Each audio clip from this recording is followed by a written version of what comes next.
దేవుని నామానికి స్తోత్రములు గాక. ప్రభునందు ప్రియమైనటువంటి దేవుని సంఘమా, ప్రభునందు ప్రియమైనటువంటి దేవుని బిడ్డలారా, మీ అందరికీ ప్రభువును రక్షకుడైన యేసుక్రీస్తు నామమున పేరిట శుభాభివందనాలు తెలియజేస్తా ఉన్నాం. ఈ దిన మన ధ్యానాంశము ప్రభునందు ప్రియమైన దేవుని బిడ్డలారా, కీర్తన గ్రంథము 91వ దావీదు కీర్తన 10వ వచనం గురించి మనము ధ్యానం చేసుకుందాము. కీర్తన గ్రంథము 91వ దావీదు కీర్తన 10వ వచనం గురించి మనము ధ్యానం చేసుకుందాం. నీకు అపాయమేమీ రాదు, ఏ తెగులు నీ గుడారమును సమీపించదు. ఈ 91వ దావీదు కీర్తనలో 16 వచనాలు ఉన్నాయి.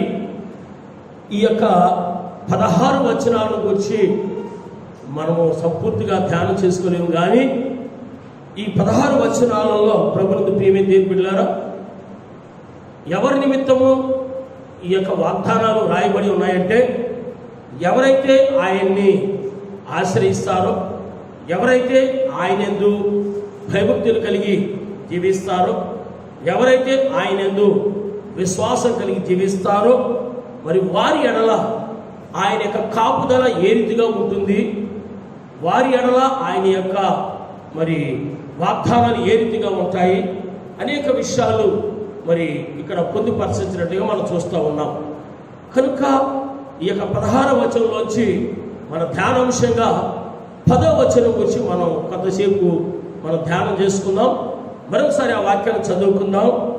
నీకు అపాయమేమీ రాదు, ఏ తెగులు నీ గుడారమును సమీపించదు. దేవునికి స్తోత్రం చెల్లిస్తాం. హల్లెలూయా, హల్లెలూయా. ఏ అపాయము నా గుడారము సమీపించనీయక, ఏ అపాయము నా గుడారము సమీపించనీయక, మార్గములన్నిటిలో నీవే నాశ్రయమైనందున, మార్గములన్నిటిలో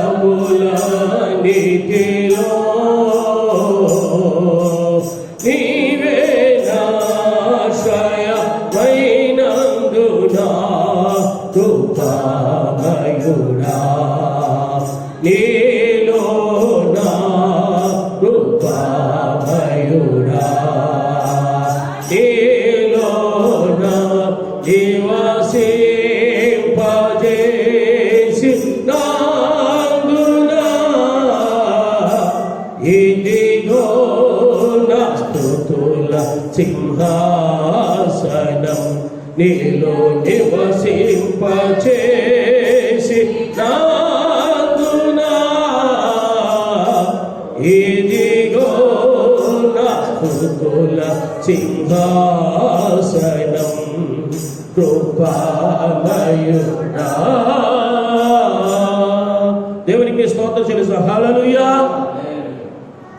మరి దేవుని యొక్క కాపుదల, దేవుని యొక్క భద్రత, దేవుని యొక్క క్షేమం, దేవుని యొక్క ఆశీర్వాదాలు, దేవుని యొక్క కాపుదల ఏ రీతిగా ఉంటుందో ఈ 16వ వచనంలో ఎంతో చక్కగా వ్రాయబడి ఉన్నాయి.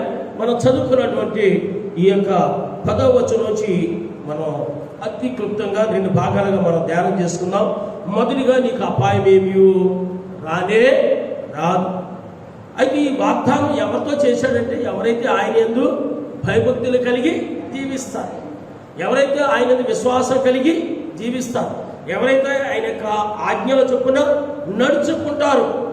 అదే కనుక మన దేవుడంటే భయభక్తులు లేకుండా మన లోక సంబంధమైన జీవితాన్ని జీవిస్తూ, మరి దేవుని నామములో ప్రార్థన చేసుకోకుండా, దేవుని మందిరానికి రాకోకుండా, దేవుని విశ్వసించకోకుండా, మరి దేవుని నామములో మారుమనసు పొందుకోకుండా, ఏదో కష్టాలు వచ్చినప్పుడు, ఏదో శోధనలు వచ్చినప్పుడు, బలహీనతలు వచ్చినప్పుడు ఈ వాగ్దానం ఎత్తిపట్టి, ప్రభువా నీకు అపాయమేమీ రాదన్నావు, ఏ తెగులు గుడారాన్ని సమీపిస్తున్నావు కనుక అంటే మనము ఆ వాగ్దానాలు ఎత్తిపట్టి మనం ప్రార్థన చేస్తాం.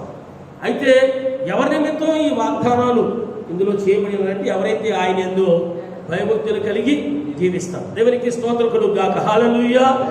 యెహోవా పట్టణమును కాపాడని ఎడల దాన్ని కావలి కాయవారు మేలుకొనుట కదండి.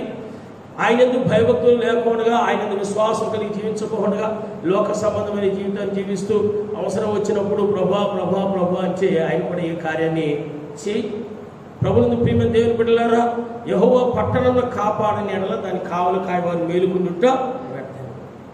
ఆయన చిత్తంలో లేకుండా మనం ఎన్ని ప్రయత్నాలు చేసినా అవన్నీ కూడా వ్యర్థము వ్యర్థము వ్యర్థమే. ప్రభువును ప్రియమైన దేవుని బిడ్డలారా, కీర్తన గ్రంథం 23:4 మనం చూసినట్లయితే, కీర్తన గ్రంథం 23:4 మనం చూసినట్లయితే ఒక చక్కటి మాట మనకు కనపడుతుంది. ఏంటంటే, గాఢాంధకారపు లోయలో సంచరించినాను, ఏ అపాయములకు నేను భయపడను. నీ దుడ్డు కర్రయు నీవు నాకు తోడయుందువు.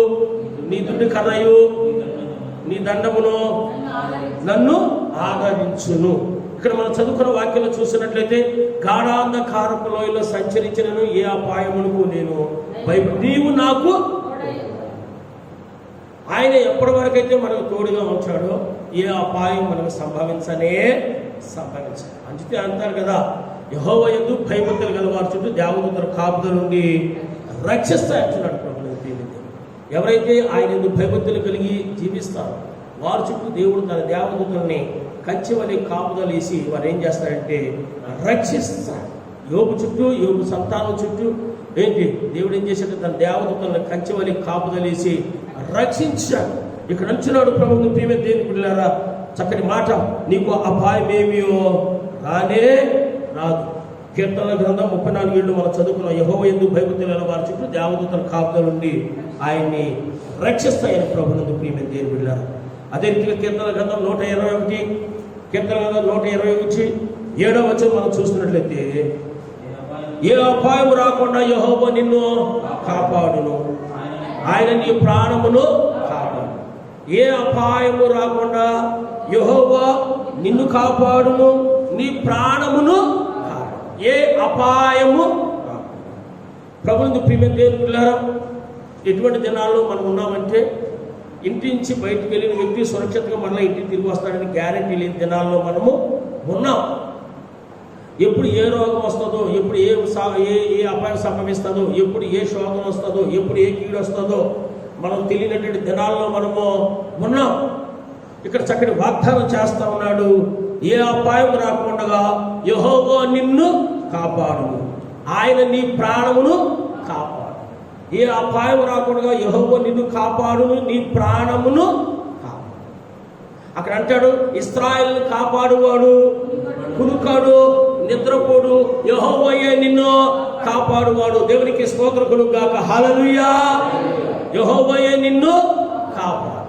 ప్రభువుని ప్రియమైన దేవుని బిడ్డలారా, మరి మనం కాపాడుకోవటం కొరకు, మనం రక్షించుకోవటం కొరకు మనం ఎన్నెన్నో ప్రయత్నాలు చేస్తూ ఉంటాం.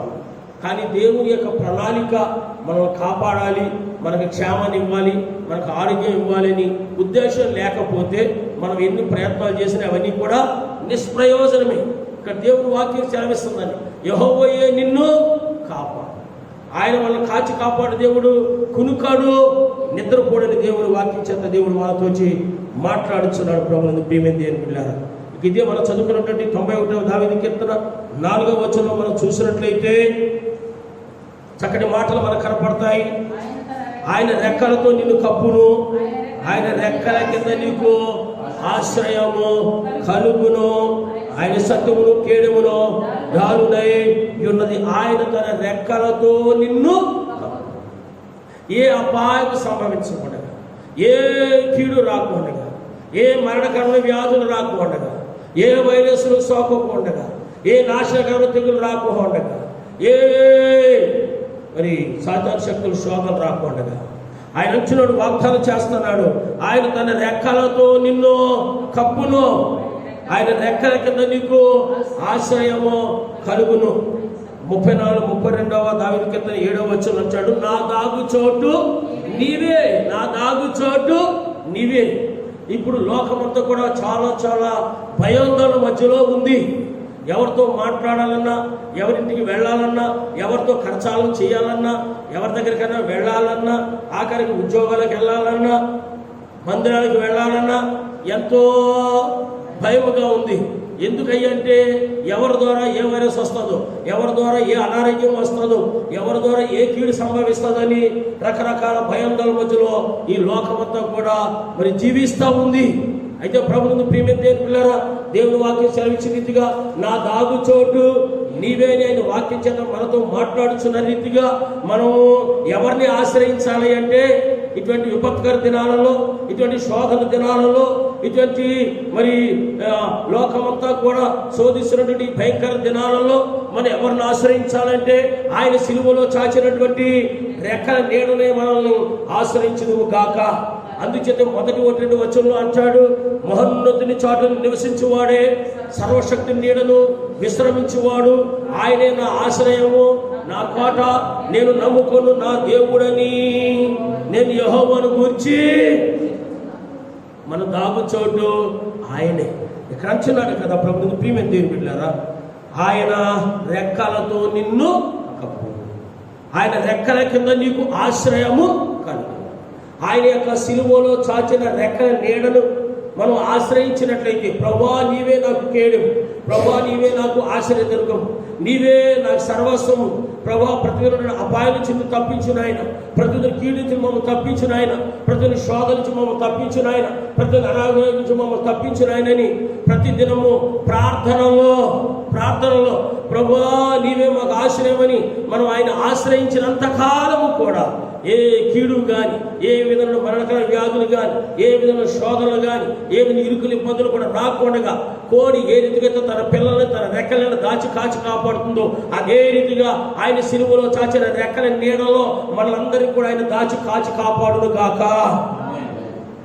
సిలువలో చాచిన రెక్కల నీడలో, సిలువలో చాచిన రెక్కల నీడలో సురక్షితముగా మమ్ము దాచితివా, సురక్షితముగా మమ్ము దాచితివా, కన్నిటి బ్రతుకును నాట్యముగా మార్చి ఆదరించిన యేసయ్యా, కన్నిటి బ్రతుకును నాట్యముగా మార్చి ఆదరించిన యేసయ్యా, నన్ను విడువక ఎడబాయక దాచితివా నీ చేతి నీడలో యేసయ్యా, నీ చేతి నీడలో. ఇప్పుడైతే ప్రభువా నీవే మాకు కేడము, నీవే మాకు ఆశ్రయం ప్రభువా, నీవే మా దుర్గము తండ్రి, నీవే మమ్మల్ని కాచి కాపాడు నాయనని మన ప్రతిదినము ఆయన ఆశ్రయిస్తాము. ఆయన ఏం చేస్తాడంటే ఆయన యొక్క సిలువలో చాచిన రెక్కల నీడలో వాళ్ళందరూ కూడా ఏం చేస్తారు తెలుసా అండి, దాచి కాచి కాపాడు. దేవునికి మహిమ కలుగును గాక. హల్లెలూయా. కీర్తన గ్రంథం 17:9 వచనం మనం చూసినట్లయితే, ఒకడు తన కనుపాపను కాపాడుకున్నట్లు నన్ను కాపాడును. కీర్తనలు 17:9 మనం చూసినట్లయితే, ఒకడు తన కనుపాపను కాపాడుకున్నట్లు నన్ను ఎలా కాపాడతాయంటే, ఒకడు తన కౌలు పాపను ఏ రీతిగా కాపాడుతాడో అదే రీతిగా ఆ పాపమేమి రాకుండా, ఏ శోధన సంభవించకుండా, ఏ కీడు రాకుండా, ఏ మరణకర వ్యాధులు రాకుండా కదండి, ఏ వైరస్లు సోకకుండా ఆయనే మనల్ని కాపాడును కాక. ఇదే మన 91 దావీదు కీర్తనలో మనం చూసినట్లయితే 7వ వచనంలో చక్కటి మాట మనకు కనపడుతుంది. నీ ప్రక్కని 1000 మంది పడినను, నీ కుడి పక్కన 10,000 మంది కూలినను, అపాయము నీ యొద్దకు ఆమె దేవునికి స్తోత్రం చెల్లిస్తాం. హల్లెలూయా. మన ధ్యానాంశం ఏంటి అంటే నీకు అపాయమేమి, ఏ తెగులు నీ గుడారము. ఇక్కడ అంటున్నాడు నీ ప్రక్కని 1000 మంది కూలిన, నీ కుడి పక్కన 10,000 మంది కూలిన, అపాయము నీ యొద్దకు. నీ ప్రక్కన 1000 మంది వ్యాధిగ్రస్తులుగా పడిపోవచ్చు, అపాయం ద్వారా పడిపోవచ్చు. నీ కుడి పక్కన 10,000 మంది కూలిపోవచ్చు. కానీ దేవుడు వాగ్దానం చేస్తున్నాడు, నీ చుట్టూ నా దేవదూతలు కాపుదలుగా ఉంటున్నాయి గనక నీకు అపాయమేమీ రానే రాదు.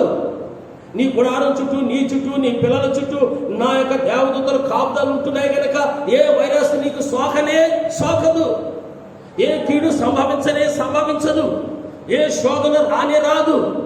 ఎందుకంటే మనం ఎప్పుడైతే ఆయన ఎందుకు భయభక్తులు కలిగి మనం జీవిస్తామో, ఆయన మన చుట్టూ తన దేవదూతల్ని వలయాకారంగా కాపాడతారు.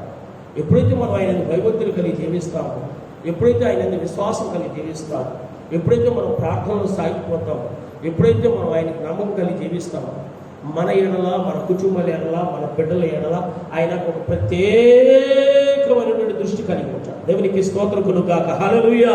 ఇక్కడ మనం చదువుకున్న మాట, నీకు అపాయం ఏమి, చదువుకున్న వాక్యం మనం చూసినట్లయితే నీ ప్రక్కను 1000 మంది పడినను, నీ కుడి పక్కను 10,000 మంది కూలినను, అపాయం నీ యొద్దకు రాదు. దేవునికి స్తోత్రం చెల్లిస్తాం. హల్లెలూయా. కనుక ఈ వాక్యం ఏంటంటే దేవుని బిడ్డలారా, అమ్మో హైదరాబాద్లో వచ్చేసిందంట, అమ్మో నేరేడుమెట్లో వచ్చేసిందంట, అమ్మో సికింద్రాబాద్లో వచ్చేసిందంట, అమ్మో తాడిపిల్లిలో వచ్చేసిందంట, రాజమండ్రిలో వచ్చేసిందంట, ఏలూరులో వచ్చేసిందంట. మనం ఇండియా అంతా కూడా ఈ రీతిగా మనం ఏం చేస్తున్నాం, అక్కడింతమందికి వచ్చేసింది, ఎక్కడింతమందికి వచ్చేసింది, అమ్మో అమ్మో అమ్మో అంట. అయితే దేవుడు ఏం వాగ్దానం చేస్తానంటే నీకు అపాయం ఏమి రానే. దేవునికి స్తోత్రం. హల్లెలూయా. కనుక దేవుడి బిడ్డలారా, ఎంతో దిగులుతోను, ఎంతో చింతనతోటి, ఎంతో దుఃఖంతో, ఎప్పుడు ఏ వైరస్ సోకుతుందో, ఎప్పుడు ఏ అపాయం సంభవిస్తుందో, ఎప్పుడు ఏ కీడ ఉందని మరి చింతాక్రాంతులుగాను, దుఃఖాక్రాంతులుగాను, దిగులుతోనూ, భయంతో ఉంటున్నటువంటి మనతోటి దేవుడు మాట్లాడుతున్న మాట ఏంటంటే, ప్రభుత్వ ప్రియమైంది, నీ పక్కన 1000 మంది పడ్డా, నీ కుడి పక్కన 10,000 మంది కూలినను, అపాయం మాత్రం నీ యొద్దకు. అయితే అపాయం నీ యొద్దకు రాదన్నాడు. మన గురిపెట్టి నిద్రపోవడం కాదు, దేవుని వాక్యం సెలవిస్తుంది. మీరు శోధనలో ప్రవేశించకుండా మెలుగు కలిగి ప్రార్థన చేయించున్నాడు. నువ్వు శోధనలో ప్రవేశించకుండా మెలుగు కలిగి ప్రార్థన చేయమంటున్నాడు. ఇంకా మనం చూసినట్లయితే ప్రభువును సిలువ మోసుకుంటూ వెళుతూ విలపిస్తున్నట్టు స్త్రీల గురించి మాట్లాడుతున్నాడు. అమ్మలారు, నా నిమిత్తం ఏడవకండి, మీ నిమిత్తమును మీ పిల్లల నిమిత్తమును ఏడవండి అంటున్నాడు. మీరు విసుగక నిత్యము ప్రార్థన చేయండి అంటున్నాడు. ఇది శోధన కాలంలో మనం ఉన్నాం. ఎప్పుడు ఏ అపాయం సంభవిస్తుందో తెలియని దినాల్లో మనం ఉన్నాం. ఎప్పుడు ఏ అనారోగ్యం రాబోతుందో తెలియని దినాల్లో మనం ఉన్నాం. ఎప్పుడు ఏ వైరస్ సోకబోతుందో మనం తెలియని దినాల్లో మనం ఉన్నాం. కనుక ప్రభువా, అపాయం నీ వద్దకు రాదన్నదని తిని తాగి మనం మత్తులో పడటం కాదు. కానీ ఎక్కువగా మనం ఏం చేయాలంటే ప్రార్థన గడిపినప్పుడు ఈ అపాయాలు, ఈ కీడులు, ఈ వైరస్లు, ఈ బలహీనతలు, ఈ శోధనలు రాకుండా దేవుడు ఏం చేస్తాడంటే మనల్ని తప్పిస్తాడు. దేవునికి స్తోత్రం కలుగుగాక. హల్లెలూయా. అందులో 2వ భాగం మనం చూసినట్లయితే ఒక చక్కటి మాట, మనం ఏ తెగులు నీ గుడారమును సమీపించదు. దేవునికి స్తోత్రం కలుగుగాక. హల్లెలూయా. ఏ తెగులు నీ గుడారమును సమీపించదయా, అపాయమే నీవు రానే రాదు, రానే రాదయ్యా. ఏ తెగులు నీ గుడారమును సమీపించదయా,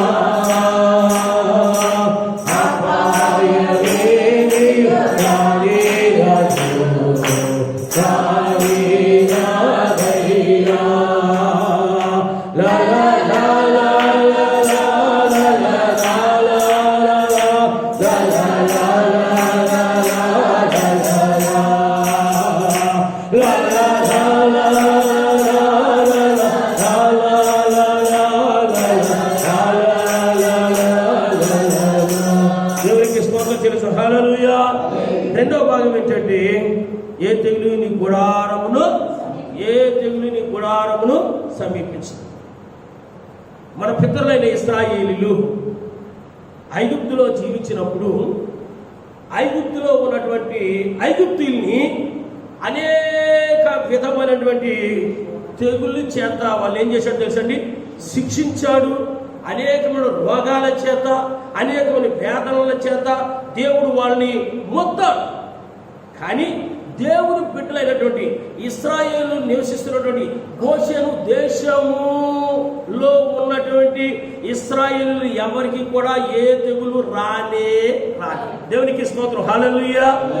ఏ అపాయం కూడా వాళ్ళకి సంభవించాలి. కనుక ప్రభునందు ప్రియమైన దేవుని బిడ్డలారా, పొల్యూషన్ బాగా పెరిగిపోతుంది దేశంలో. మానవుల యొక్క ఆహార అలవాట్లు కూడా రకరకాలుగా మారుతూ ఉన్నాయి.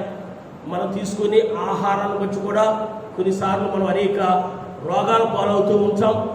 మనం పీల్చుకునే గాలిని బట్టి, మనం త్రాగే వాటర్ని బట్టి, మరి రకరకాల ఈ పొల్యూషన్స్ దేశమంతా కూడా విస్తరిస్తున్నాయి. కనుక ఈ రకరకాల కొత్త రోగాలు పుట్టుకొని వస్తూ ఉన్నాయి.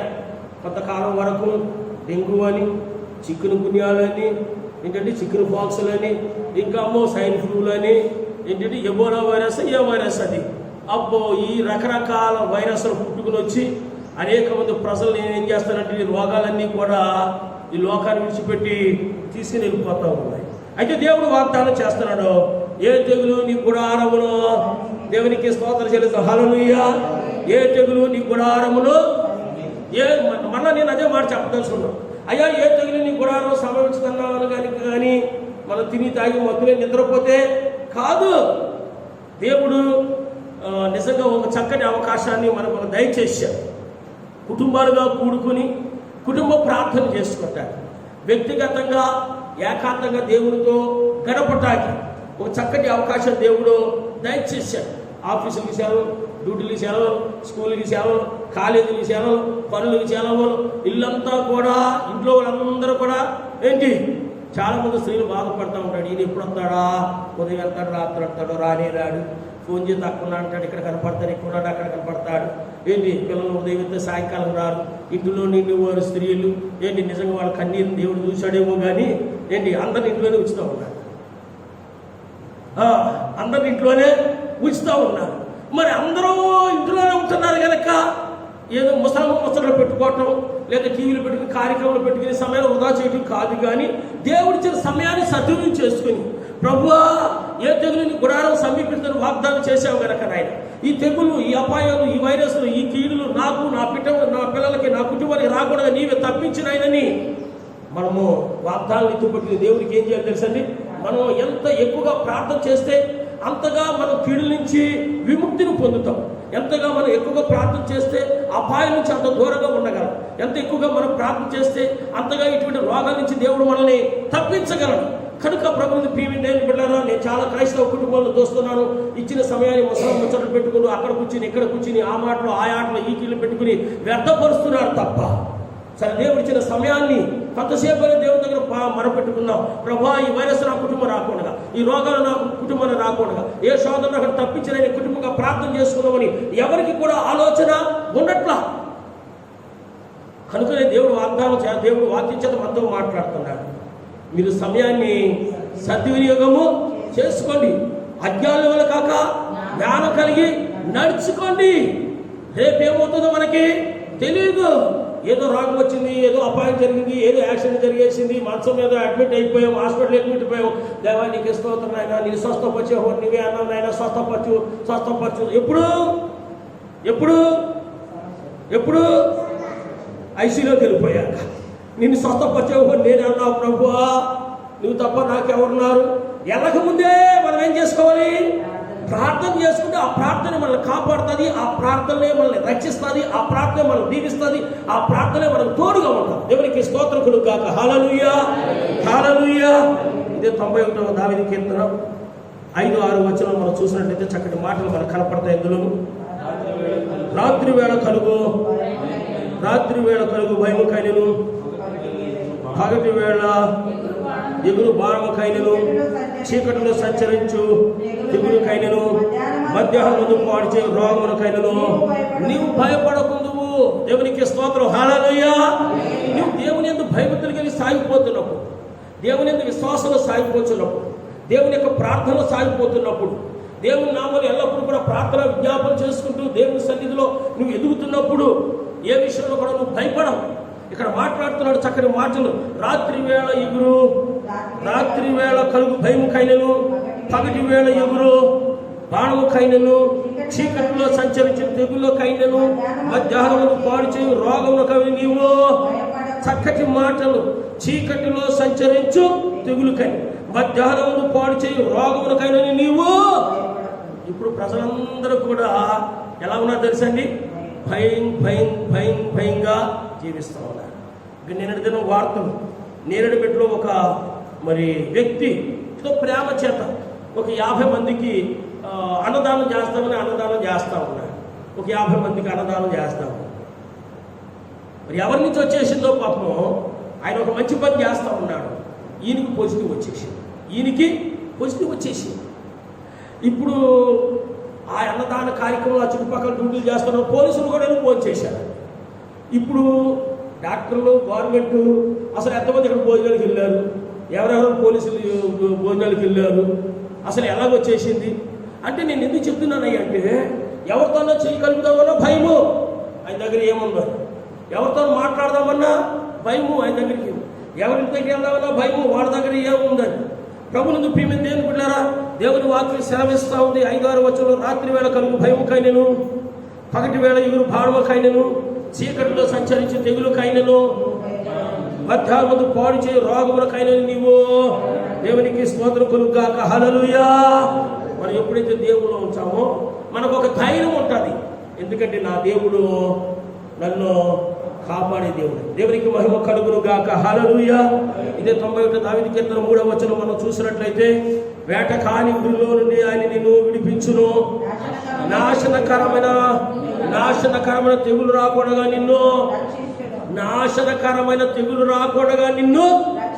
ఇప్పుడు ఈ తెగులు ఏం తెగులు అనుకుంటున్నారు? నాశనకరమైన తెగులు. వచ్చినోడు అదృష్టముడు బతిక బయటకు వస్తే తప్ప 99% పోవుడే. 99% పోవుడే. అందుచేతే దీన్ని ఏమంటున్నారు అంటే, నాశనకరమైన, దీనికి ట్రీట్మెంట్ లేదు. మరి ఏం చేస్తున్నారు? అయ్యారు హాస్పిటల్లో తీసుకెళ్ళంటే చేస్తున్నారు. దేవుడు వారికి ఇచ్చిన జ్ఞానాన్ని బట్టి, వారి దగ్గర అవైలబుల్ మెడిసిన్ బట్టి ఏవో మొత్తానికి ట్రీట్మెంట్ చేస్తూ ఉన్నారు. దేవుడు కృపను చూపించి బ్రతికించిన వారు బ్రతికి బయటికి వస్తున్నారు.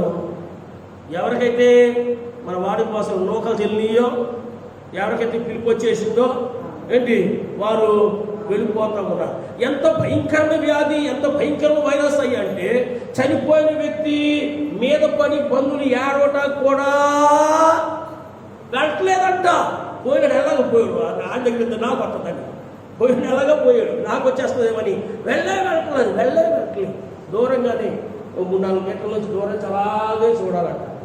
8 ఫీట్లు గొయ్యి తీసి ఆ గోతులో కూడా స్ప్రే చేసి ఆ డెడ్ బాడీని తెచ్చి మళ్ళీ స్ప్రే చేసి కొంచెం మట్టి పూజ చేస్తారు. ఇలా అలా దూరం నుంచి చూసి రావాల్సింది.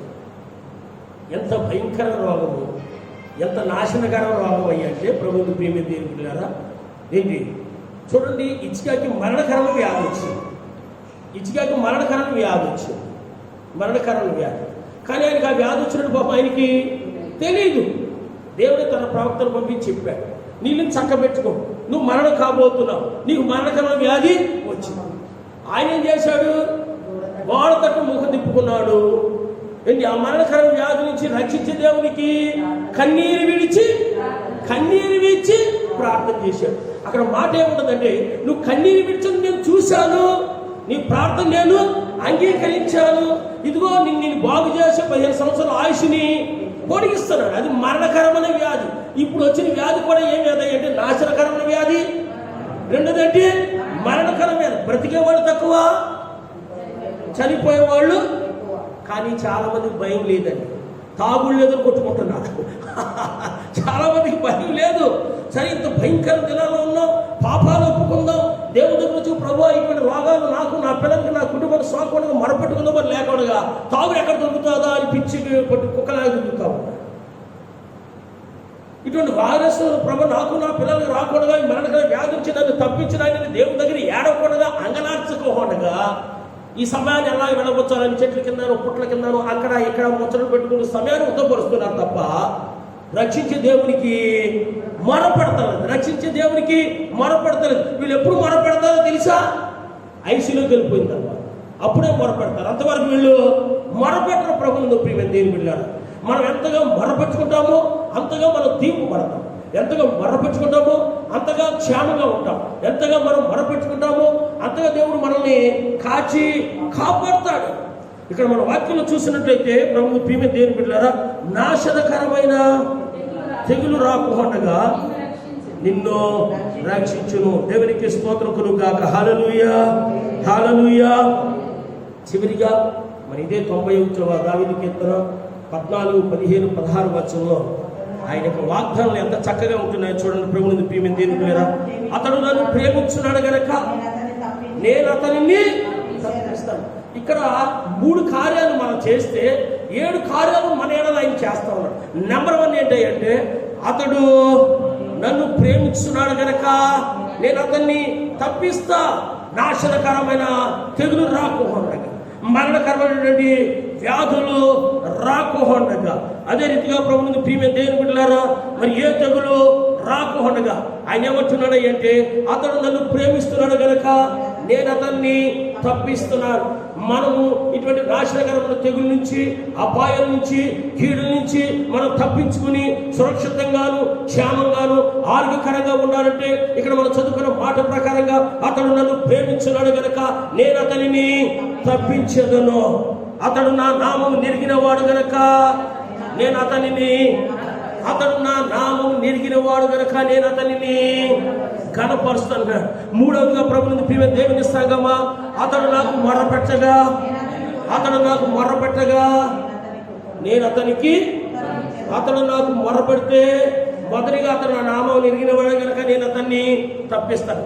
2వదిగా అతడు నా నామము, మొదటిగా అతను నన్ను ప్రేమిస్తున్నాడు గనక నేను అతన్ని తప్పిస్తాను. 2వదిగా నా నామం నెరిగిన వాడు గనక నేను అతన్ని కనపరుస్తాను. 3వదిగా అతడు నాకు మొరపెట్టగా నేను అతనికి ఉత్తరం ఇస్తాను. 4వదిగా ఆయన మన ఎడలో ఏం చేస్తున్నాడో చూడండి. శ్రమల్లో అతనికి నేను తోడుగా ఉంటాను. మరలా మనం చూసినట్లయితే అతన్ని విడిపించి గొప్ప చేస్తాను. దీర్ఘాయు చేత అతన్ని తృప్తిపరుస్తాను.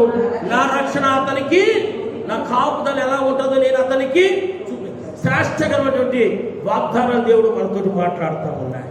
అతడు నన్ను ప్రేమించున్నాడు గనక నేను అతన్ని, ఇటువంటి వైరస్ నుంచి నువ్వు నీ కుటుంబం తప్పించుకోవాలి అంటే, ప్రతి కీడు నుంచి అపాయాల నుంచి తప్పించుకోవాలంటే, ప్రతి శోధల నుంచి, ప్రతి అనారోగ్యం నుంచి విడిపోబడాలి అంటే ఇక్కడ ఒక చక్కటి మాట రాస్తా ఉన్నాడు. అతడు నన్ను ప్రేమించున్నాడు గనక నేను అతన్ని తప్పిస్తాను. దేవునికి మహిమ కలుగును గాక. హల్లెలూయా, హల్లెలూయా.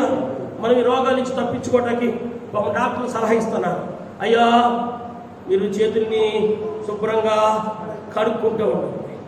మొత్తం ఎక్కడికి వెళ్ళినా కానీ ఏమంటారు, డిస్టెన్స్ని పాటించండి. చూడండి, నిజంగా డాక్టర్స్ శానిటేషన్ వర్క్ చేసేవారు, రాత్రి పగలు డ్యూటీ చేసే కానిస్టేబుల్స్, వారు కూడా పాపం వారి యొక్క భద్రత కొరకు ఎన్నో వారు ఏర్పాటు చేసుకుంటూనే వారు పరిచర్య చేస్తూ ఉన్నారు. అయినప్పటికీ ఎంతోమంది డాక్టర్లు చనిపోతున్నారు, నర్సులు చనిపోతున్నారు, శానిటేషన్ వర్క్స్ వచ్చేస్తున్నారు. వారు భద్రత వారు ఏర్పాటు చేసుకుంటున్నప్పటికి కూడా వచ్చేస్తున్నారు. మనం కూడా అనుకుంటాం, ముక్కులు కట్టుకున్నాం కదా, వెళ్తున్నాంలే బైక్ మీద, నాకేమి రాదులే,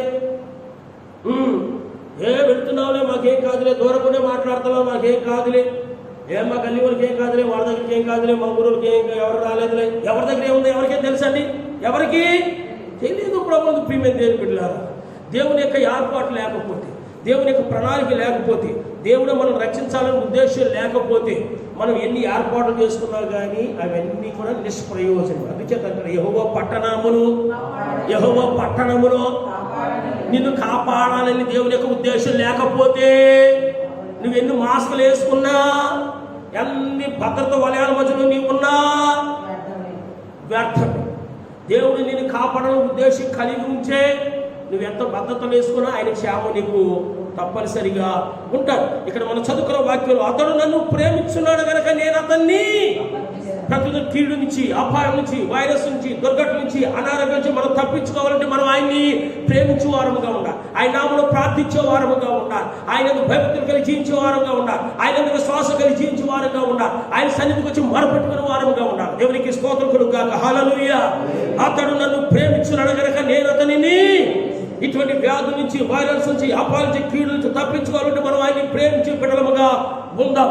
అతడు నా నామం నెరిగిన వాడు కనుక అతను నన్ను ఎవరైతే కనపరుస్తారో, సమయల గ్రంథం అంటే కనుక ఏమంటారు? సమయల గ్రంథంలో నన్ను కనపరిచేవాడిని నేను, అతడు నా నామము నెరిగిన వాడు కనుక నేను అతనిని కనపరుస్తాను. 3వ గంటలో అతడు నాకు మొర్రపెట్టగా ఇదిగో నేనున్నాను. అతడు నాకు మొర్రపెట్టగా నేను అతనికి, దేవుడే అంటున్నాడు నువ్వు మొర్రపెట్టి నేను నీకు ఉత్తరం ఇస్తా అన్నాడు కనుక అతడు నాకు మొర్రపెట్టగా నేను అతనికి, ఆయన మనం ఆరాధించుకునే దేవుడు చెవిటి వాడేమి కానే, ఇదిగో నేనున్నానని ఆయన ఉత్తరం ఇచ్చే దేవుడిగా ఉన్నాడు. దేవునికి మహిమ కలుగును గాక. హల్లెలూయా. శ్రమల్లో అతనికి నేను, మీలో ఎవరికైనా శ్రమ సంభవించినా అతడు ప్రార్థన చేయాలి. శ్రమలు వచ్చినా కానీ ఆ శ్రమలు ఎలా ఉంటాడంటే తోడుగా ఉంటాడంట. తోడుగా ఉండటమే కాకుండా ఏమంటున్నాడంటే 5వగా అతన్ని విడిపించి అతన్ని గొప్పగా చేస్తాను. 6వదిగా దీర్ఘాయువు చేత తృప్తిపరుస్తాడు. 7వదిగా నా రక్షణ అతనికి కనుక ప్రభువుని ప్రియమైన దేవుళ్ళారా, ఈ 91వ దావీదు కీర్తన 1 నుంచి 16 వచనంలో ఎన్నో చక్కటి వాగ్దానాలు, ఎన్నో ఆశీర్వాద కూడినటువంటి మార్చలు, దీవెనకరమైన మార్చలు, ఆయన యొక్క కాపుదల ఏ రీతిగా ఉంటుందో, ఆయన యొక్క భద్రత ఏ రీతిగా ఉంటుందో, ఏ రీతిగా ఆయన దీర్ఘాయుష్యత తృప్తిపరుస్తాడు, ఏ రీతిగా ఆయన రక్షణ చూపిస్తాడు, ఏ రీతిగా మన ప్రార్థనలు ఆలకిస్తాడు, ఎన్నో చక్కటి వాగ్దానాలు ఇవ్వబడ్డాయి. ఎవరికి ఆ వాగ్దానాలు అయ్యంటే ఎవరైతే ఆయన ఎంతో భయభక్తులు కలిగి జీవిస్తారు, ఎవరైతే ఆయన నామములో మొరపెడతా ఉంటారు, ఎవరైతే ఆయన విశ్వాసం కలిగి జీవిస్తారు, ఎవరైతే ఆయనకి భయపడతా ఉంటారు, ఎవరైతే లోబడతా ఉంటారు. కనుక ప్రభువుకు ప్రియమైన దేవుని బిడ్డలారా, దేవుడు వాగ్దానం చేస్తూ ఉన్నాడు. ఈ యొక్క భయంకర దినాలలో, ఈ దుర్దినాలలో, ఈ మరణకరమైన దినాలలో, ఈ వేదన దినాలలో, ఈ శోధన కాలంలో దేవుడు వాగ్దానం చేస్తూ ఉన్నాడు. నీకు అపాయమేమీ రాదు, ఏ తెగులు నీ గుడారమును సమీపించదు. నీకు అపాయమేమీ రాదు, ఏ తెగులు నీ గుడారమును సమీపించదని వాగ్దానం చేసిన దేవుడు నమ్మదగిన దేవుడు. తన వాగ్దానం నెరవేర్చడానికి శక్తివంతుడు, సమర్థుడు. అయితే నీవేం చేస్తావు? దేవుడు మరొకసారి వాగ్దానాన్ని జ్ఞాపకం చేస్తున్నా. నువ్వు శోధనలో ప్రవేశించుకున్న మెలుగు కలిగి ప్రార్థన చేయి. ఎప్పుడు ఏ శోధన నీ గుడారానికి రాబోతుందో, నీ శోధనలో ప్రవేశం మెలుగు కలిగి ప్రార్థన చేయమన్నాడు. తీర్మానం చేసుకుందాం. నీ శోధనలో ప్రవేశం మెలుగు కలిగి ప్రార్థన చేయవచ్చిన ప్రార్థన అంటే నువ్వు నిర్లక్ష్యం చేస్తున్నావు. దేవుడు నీకు చక్కటి అవకాశం ఇచ్చాడు. లాక్డౌన్ కుటుంబంగా ప్రార్థన చేసుకోవడానికి, వ్యక్తిగతంగా గంటలు మొరపెట్టుకోవడానికి దేవుడు చక్కటి అవకాశం ఇచ్చాడు. దేవుడు సిలువ మోస్తూ అంటున్నాడు, అమ్మలారా నా నిమిత్తం ఏడవకండి, నీ నిమిత్తం నీ పిల్లల నిమిత్తం ఏడు. ఎప్పుడు ఏ అపాయం సంభవించదు, ఎప్పుడు ఏ కీడు రాబోతుందో, ఎప్పుడు ఏ రోగం రాబోతుందో, ఎప్పుడు ఏ ప్రమాదం సంభవించబోతుందో కనుక నా నిమిత్తం ఏడవకు, నీ నిమిత్తం నీ పిల్లల నిమిత్తము ఏడవచ్చినాడు. విసుగగా నిత్యము ప్రార్థన చేయవచ్చినాడు, ఎడతెగక ప్రార్థన చేయవచ్చినాడు కనుక వాగ్దానం చేస్తున్నాడు. అప్పుడే నీకు అపాయమేమీ రాదు, ఏ తెగులు నీ గుడారమును సమీపించదు. ప్రార్థన చేసుకుందాం. ప్రభువా, చిన్న తీర్మానం చేసుకున్నాం. ప్రభువా, చక్కటి మాటల ద్వారా మీరు మాతో మాట్లాడావు, నీకే స్తోత్రం నాయన. చిన్న తీర్మానం చేసుకుందాం. అవును ప్రభువా, భయంకర దినాల్లో ఉన్నాం, అంత్య దినాల్లో ఉన్నాం, రాకడ దినాల్లో ఉన్నాం, దుర్దినాలలో ఉన్నాం. ఎప్పుడు ఏ వైరస్ రాబోతుందో, ఎప్పుడు ఏ కొత్త రోగాలు రాబోతున్నాయి, ఏ కొత్త ఇన్ఫెక్షన్ సోకబోతున్నాయి, ఏ అపాయాలు సంభవించకపోతున్నాయి నాయనా, తెలియని దినాల్లో మేమున్నాం. ప్రభువా, నువ్వు మమ్మల్ని బలపరిచావు, నువ్వు మాతో మాట్లాడావు, నీకు అపాయమేమీ రాదు, ఏ తెగులు గుడారం సమీపిస్తుందని ప్రభా నువ్వు నాతోటే మాట్లాడావు. ప్రభువా, అవునైనా నాకు ఎంతో సమయమైనప్పటికీ కూడా అయ్యా సమయాన్ని సద్వినియోగం చేసుకోలేకపోతున్నాను. అయ్యా అయ్యా ప్రార్థన చేసుకోలేకపోతున్నానయ్యా, ముసలమ్మ ముచ్చట్లు పెట్టుకోవడానికి అయిపోతుందయ్యా, వ్యర్థమైన కార్యక్రమం చూస్తూనే సమయం వెడబుస్తున్నానయ్యా, ఇంకా అక్కడ మాటలు ఇక్కడ మాటలు చెప్పుకుంటే సమయాన్ని వృధాగా చేస్తున్నానయ్యా, వంట వార్పులతో సమయాన్ని వృధా చేస్తున్నానయ్యా. ఇది ఒక తీర్మానం చేసుకుంటున్నానయ్యా, ఒక తీర్మానం చేసుకుంటున్నాను అయ్యా. ఇదిగో మరి మా ప్రభా శోధనలో ప్రవేశించడం వెలుగు కలిగి ప్రార్థన చేయమన్నావు. నా నిమిత్తం కాదు, నీ నిమిత్తం, నీ పిల్లల నిమిత్తం ఏడమన్నావు ప్రభు. నాయన నీకు ఆ పాయమేమీ రాదు, ఏ తెగిలి నీ గుడారం సమీపించని వాగ్దానం చేశావు కనుకయ్యా. అయ్యా నీ వాగ్దానం నాకు, నా పిల్లలకి, నా కుటుంబానికి, నా దూరస్తులకు, నా సంఘస్థులకి, అయ్యా నా రక్త సంబంధులకి దయచేయని మనం మొరపెట్టుకుందాం. నీ ప్రార్థన నేను రక్షిస్తాను నా సహోదరుడు, నా సహోదరి.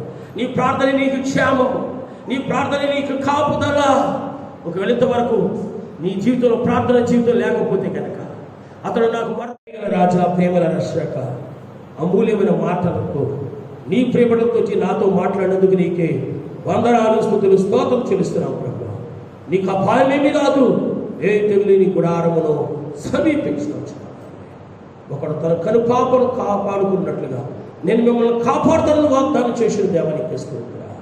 యెహోవా నిన్ను కాపాడు, ఇశ్రాయేలును కాపాడువాడు కొనుకాడు నిద్రపోడని వాగ్దానం చేసిన దేవానికి స్తోత్రం. ఆయన ప్రభువా, అదిగో తండ్రి దేవానికి స్తోత్రం. ఏ విధమైన మరణకరమైన వ్యాధులు రాకుండా తండ్రి, ఏ విధమైన నాశనకరమైన వ్యాధులు రాకుండా తండ్రి నాయన, ఏ విధమైన వైరస్లు సోకించకుండా మా ప్రభువా, ఏ ప్రమాదాలు సంభవించకుండా, ఏ దుర్ఘటనలు సంభవించకుండా నీవే కాచి కాపాడమని వేడుకుంటున్న దేవానికి స్తుతులు, స్తోత్రం చెల్లిస్తున్నావు ప్రభువా. నాయనా నువ్వు తండ్రి నాయన, ఓ ప్రపంచం అంతా కూడా తండ్రి నాయన ఇంచుమించు 200 దేశాల పైన ఈ కరోనా వైరస్ వ్యాప్తి చెంది మా ప్రభువా, లక్షల మంది రోగగ్రస్తులు అయిపోయి హాస్పిటల్ మీదే అడ్మిట్ అయ్యి మృత్యుతో పోరాడుతున్నారు ప్రభు. అయ్యా కొండల వైపు కళ్ళు ఎత్తున్నాం, మాకు సహాయం ఎక్కడి లభించు. యెహోవావే మాకు సహాయం కలిగినని మా ప్రభు. నీ వైపే చేతులు ఎత్తుతున్నారు ప్రభు, నీ వైపే కళ్ళు ఎత్తున్నారు ప్రభు, నిన్నే వేడుకుంటున్నారు ప్రభు. తండ్రి మీరు వారిని కరుణించండి తండ్రి, మీరు కృపను చూపించండి ప్రభు. మీ దీవెన నామములో వారిని స్వస్థపరచమని ప్రాధాన్యపడుచున్నాం దేవానికి స్తుతులు నాయన. మా భారతదేశం అయా మా రాష్ట్రాలకు వచ్చినటువంటి ఈ కరోనా వైరస్ నుంచి కూడా నాయన మీ నామములో విడుదల దయచేయమని వేడుకుంటున్నాం దేవానికి స్తుతులు నాయన. అయా మీరు పొందిన దెబ్బల ద్వారా స్వస్థత కలుగుచున్నది నాయన. అన్ని నామముల కన్నా పైన యేసయ్యా నీ ఘనమైన నామములో తండ్రి మీరు స్వస్థపరచండి దేవానికి స్తోత్రం చెల్లిస్తున్నావు ప్రభు. మీ ఉమ్ములో స్వస్థత ఉంది నాయన, మాటలో స్వస్థత ఉంది నాయన, నీడలో స్వస్థత ఉంది తండ్రి, వస్త్రపు చెంగులో స్వస్థత ఉంది నాయన. నీ నామమే పరమ ఔషధం కనుక యేసుక్రీస్తు మీ దీవెన నామములో ప్రతి ఒక్కరిని కూడా స్వస్థపరచమని వేడుకుంటున్నాం దేవానికి స్తుతులు నాయన. అయ్యా వైద్యులు వారి జ్ఞానాన్ని వచ్చి తండ్రి, అయా రోగులు బ్రతికించడం కొరకు నాయన, అయ్యా ఎంతో తండ్రి నాయన ప్రయాసపడి తండ్రి వారు ట్రీట్మెంట్ చేస్తున్నారు ప్రభు. నీ ఆలోచన వారికి దయచేయండి స్వామి, నీ జ్ఞానం వారికి దయచేయండి ప్రభు. ఎంతో మంది నాయన డాక్టర్లు కూడా చనిపోతున్నారు నాయన, హాస్పిటల్ స్టాఫ్ నర్సులు చనిపోతున్నారు, పోలీస్ స్టాఫ్ చనిపోతున్నారు ప్రభు. వారందరికీ కూడా నీ రక్షణ దయచేయండి తండ్రి, మీరు విడిపించండి నాయన. నీ స్వస్థతలు వారికి కూడా, నీ కాపుదలు వారికి కూడా మీరు దయచేయండి దేవానికి స్తుతులు, స్తోత్రములు, స్తోత్రములు, స్తోత్రములు చెల్లిస్తున్నావు ప్రభు. రాజా ఇదిగో తండ్రి ఎంతో మంది పేదవారు నాయన ప్రభువా, ఇదిగో తండ్రి వారు పనులు చేస్తున్న ప్రాంతాల్లోని ఇరుక్కుపోయి, వారు నాయన డ్యూటీలు చేస్తున్నటువంటి జిల్లాలోనే స్టేట్లోని ఇరుక్కుపోయి తండ్రి నాయన తినడానికి ఆహారం లేక నాయన ఎంతో విలపిస్తున్నారు మా ప్రభు. ప్రభుత్వం వారు కొద్ది ఏదో ఆర్థిక సహకారం చేస్తున్నారు నాయన, కొన్ని స్వచ్ఛంద సంస్థలు చేస్తున్నాయి నాయన. మీరు కరుణించండి తండ్రి. చెవు పిల్లలు లేవు గలవి ఆకలి కొని కానీ ఓ నన్ను ఆశ్రయించి వారికి నాయన ఏ మేలు కొదువైనదన్నా దేవానికి స్తోత్రం. ఏలి అని నాయన కాకాలం ద్వారా నాయన అయ్యా రొట్టెను మాంసం పంపించి పోషించిన దేవ, అయ్యా ఆకలి తాళబట్టిస్తున్న ఈ బిడ్డలందరికీ కూడా మీరు పోషించండి తండ్రి, మీరు కాపాడండి దేవానికి స్తోత్రం నాయన. ప్రతి విధ వ్యాధుల చేత, ప్రతి విధ అనాథుల చేత బాధపడుతున్న వారికి మీ దీవెన నామములో మీరు స్వస్థపరచని వేడుకుంటున్న దేవానికి స్తోత్రం నాయన. నీ సేవకుల కుటుంబాలకు కానీ మా ప్రభ, సంఘ కుటుంబాలకు కానీ మా ప్రభ, మా ప్రాంత ప్రజలకు కానీ తండ్రి నాయన ఇటువంటి వైరస్లు ఏమి రాకుండా తండ్రి నీ కృప, నీ క్షేమం మాకు దయచే దేవానికి స్తోత్రం. నీ దుడ్డుకర దండము ద్వారా మమ్మల్ని ఆదరించండి దేవానికి స్తోత్రం. మీ దేవదూతల కంచె కాపుదలేసి మీరు రక్షించండి దేవానికి స్తోత్రం చెల్లిస్తున్నాం ప్రభు. ప్రభా. నాయన మీ గాయకుడు హస్తంతో తండ్రి మీరు తాకండి దేవానికి స్తోత్రం నాయన. మీరు స్వస్థపరిచే యెహోవాని నేనే అంటున్నా దేవానికి స్తోత్రం. అయ్యా నువ్వు జాలి గల దేవుడు, అయ్యా నువ్వు ప్రేమ గల దేవుడు తండ్రి. మీరు జీవించిన దినాల్లో మా ప్రభా ప్రతి విధంగా రోగాల చేత బాధపడిన వారు తండ్రి మీ దగ్గరకు వచ్చినప్పుడు తీసుకుని వచ్చినప్పుడు మా ప్రభా వారందరినీ చూడగానే తండ్రి అయ్యా మీకు నేను కనికరం పుట్టుకొచ్చి తండ్రి ప్రతి విధంగా రోగం చేత బాధపడి వారిని నువ్వు స్వస్థపరిచిన వాక్యం సెలవిస్తున్నాను ఆయన. ఆహారం లేక అలమటిస్తున్న వారికి నాయన 5 రొట్టెల నుండి చేపలు మీరు 5,000 మంది పంచవుతండి నాయన. మీరే కృపను చూపించండి దేవానికి స్తోత్రం ఆయన. అయ్యా ఈ దినం మా ప్రభా అయ్యా కీర్తన గ్రంథం 91 దావీదు కీర్తన 1 నుంచి 16 వచనం నుండి ఎన్నో శ్రేష్టమైన మాటల ద్వారా మీరు మాతో మాట్లాడినందుకు నీకే స్తోత్రం చెల్లిస్తున్నాం. నీకు అపాయమేమీ రాలేదు. ఏ దేవుని గుడారము సమీపించదైనా నువ్వు మాట్లాడితే మా ప్రభా నాయన. అయ్యా ఈ వాక్యం బిడ్డలకు మా ప్రభా ఏ అపాయం రాకుండా ఏ తెగుళ్ళు అయ్యా వారి గుడారాలు సమీపించకుండా తండ్రి నాయన నీ కృపా నీ శాపం నీ కాపుదల దయచేయమని ఇటువంటి వాక్యం నీరు ఫలింపచేసి అయ్యా ఈ వాక్యము అయ్యా గెలిచిన ప్రతి కుటుంబానికి నాయన సంఘ కుటుంబానికి నాయన ఆశీర్వాదకరంగా దీవెనకరంగా ఉంచిన ఈ యొక్క మరి లాక్డౌన్ కారణాలు